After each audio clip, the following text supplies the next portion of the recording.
Good morning, students. I hope you all are studying well at home. So today we will start about catalysis. What is catalyst? Catalyst will speed up the reaction without itself going any change in itself. Catalysis example of change in reaction speed due to catalyst.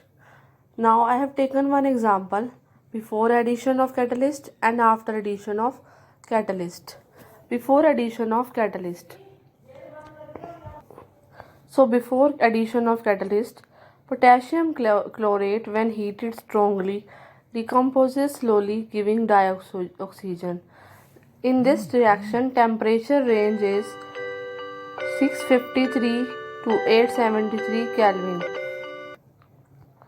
But if I taken after addition of catalyst, for example in this reaction catalyst uses MnO2.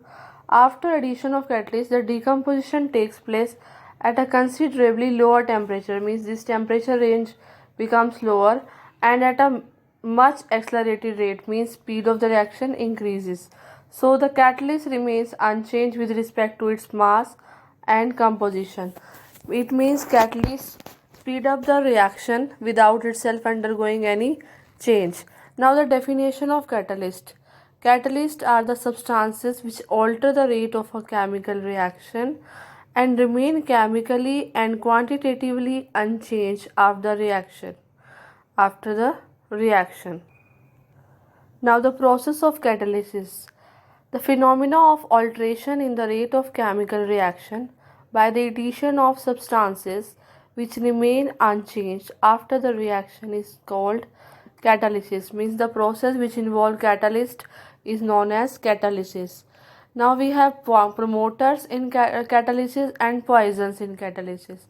As the name suggests, promoters means which enhance the activity of catalyst, and poison which decrease the activity of promoters. For example, in Haber's process, molybdenum acts as a promoter for iron.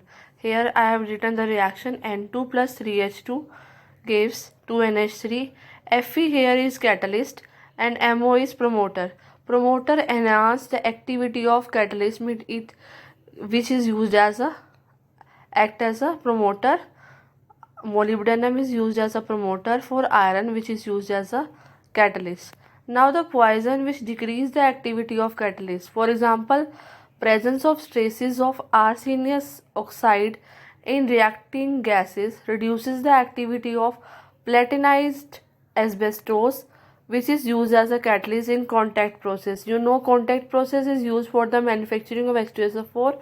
If here catalyst uses platinized asbestos, if the presence of arsenious oxide is there, it decreases the activity of catalyst.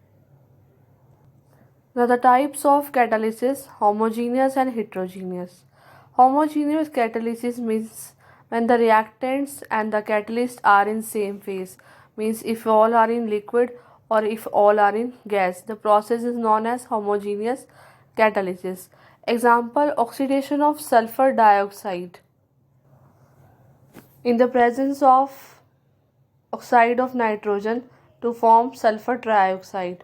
Here you can see from the all the reactant, catalyst and the product are in same phase. Similarly, hydrolysis of methyl acetate is catalyzed by H plus ion furnished by HCl. Here all are in liquid state. This is methyl acetate, water is in liquid state, HCl is in liquid state, and this all are in liquid state. So this is known as homogeneous catalysis. Now heterogeneous catalysis, in which reactant and the catalyst are in different phase. Oxidation of sulfur dioxide in the presence of platinum. Here sulfur dioxide is in gaseous phase and catalyst is in solid phase. In the process of Haber's process, N2 plus 3H2, this is in gaseous phase, Rn is in solid phase. In the hydrogenation of oil, vegetable oil is in liquid phase, hydrogen is in gaseous phase, nickel is in solid phase, and vegetable ghee is in solid phase. So reactant, catalyst and product are in different phases. The process is known as heterogeneous catalysis.